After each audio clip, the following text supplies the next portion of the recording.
Okay ka na ba, ma? Kaya mo na ba umuwi? Elsa, pasensya na sa abala, ha? Uy, wala yun. Importante, okay ka na. Uy! Jennifer, Jonathan. Basta na kayo? Ay, okay na. Okay na rin siya. Talaga. Pasensya na, Pipito. Naabala ka pa. Hindi. Sa trabaho. Okay lang, patapos na yung meeting ko nung tumawag to. Ano ba nangyari? Siguro kulang lang sa tulog. Ang dami ko kasing ginawa for the restaurant. Pagod lang ako. Pansin ko nga, parang nadadalas na hilo mo eh. Talaga? Ba't di ka pa magpatingin sa doktor? No, thank you. Aalis na kami. I'm okay. I feel fine. Yes. Oo. Wala lang to. Halika na, anak. Tuloy na kami, Pipito. Sige. Bye-bye. Thank you. Thank you. Bye-bye. Ingat ka, Jacob, ha? Bye-bye. Sige po.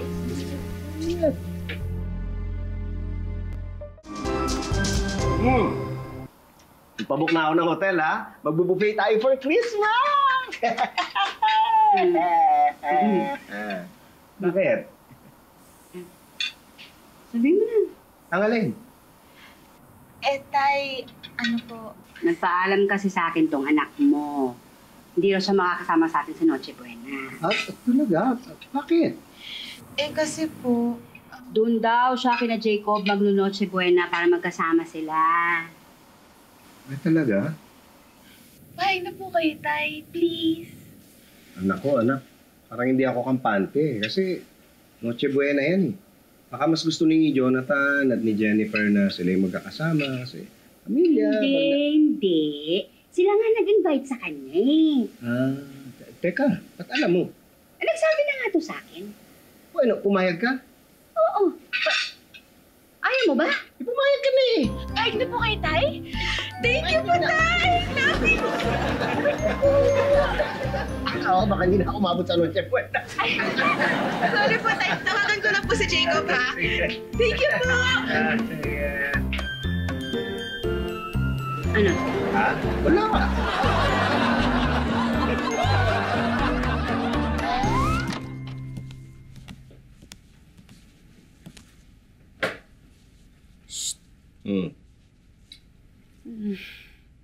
Talaga bang payag kang kina Jacob mag-Noche Buena yung bunso mo?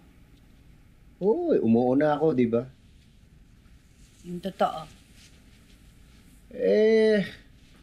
Alam mo, hindi nga ako sanay nang hindi tayo kumpleto sa Noche Buena, di ba? Lang naman ang nararamdaman ko. Ay, ako rin naman. Nung una, syempre, ayaw kong payagan. Bakit ka pumayag?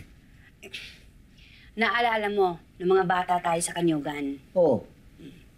Nung Pasko, nung naging tayo na, gustong-gusto kita makasama. Oo nga, pero ayaw ni Chang Lena. Yun ang naramdaman ko kay Clarissa. Gusto niya makasama si Jacob talaga. Kaya pumayag ako. Sa bagay. Okay na yun. Importante naman, masaya anak mo. Okay na kahit ako na lang masaktan. Basta okay siya. Ang drama naman nito. Ano ka ba? Ilang oras lang hindi makakasama si Clarissa, no? Hindi pa mag-aasawa yung anak mo. Sigurado ka, ha? Ay, ayoko. Tamo kayo, gaganyan-ganyan ka. Pero isipin mo maigi, ha? Parang bilis ng panahon, di ba? Baka di magtagal. Tayo na lang maiwan dito sa bahay. Masayang nakakalungkot kung talagang iisipin mo. Pero pwede naman natin sundan si Clarissa. Hindi, sasuggest lang. Sakali. Sa bagay. Napakukwentuhan lang naman natin, di ba? Parang napaaga ang Pasko. Teka, bubuksan ko na ang regalo ko. Buksan mo na. You know! Click and subscribe now!